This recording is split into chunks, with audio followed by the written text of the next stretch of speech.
Good morning friend. আজি ৰাতিপুৱা এজাক ধুমুহা বৰষুণে আমাৰ এই কেম্পাছত কি কৰিলে, চব কি অৱস্থা কৰিলে। বাপৰে, এজোপা এজোপা ডাঙৰ গছ পৰি ৰাস্তা পূৰা ব্লক। গোটেই গছৰ ডাল পাত ৰাস্তাটো সম্পূৰ্ণ ওপৰত।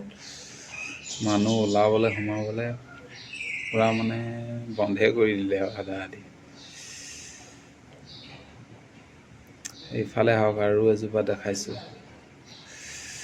আহি থাকক। এইজোপা এজোপা চব কেনেকৈ ৰাস্তাতে পৰি আছে। এইজোপা এজোপা চব কি হ'ব।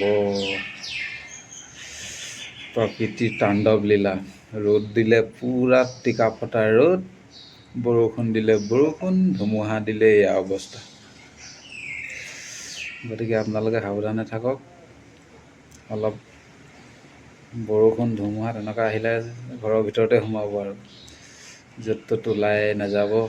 আৰু বিশেষকৈ গছৰ তলত মানে আশ্ৰয় লোৱাটো বহুত বিপদজনক। আৰু আপোনালোকে টিভিয়ে বা মোবাইলে বাতৰিত পায়ে থাকে, গছ পৰি গাড়ী ভাঙে, ঘৰ ভাঙে। তো এতিয়া আপোনালোকে নিজেই দেখিছে। গতিকে বি কেয়াৰফুল, সাৱধানে থাকক। টেক কেয়াৰ, বাই বাই।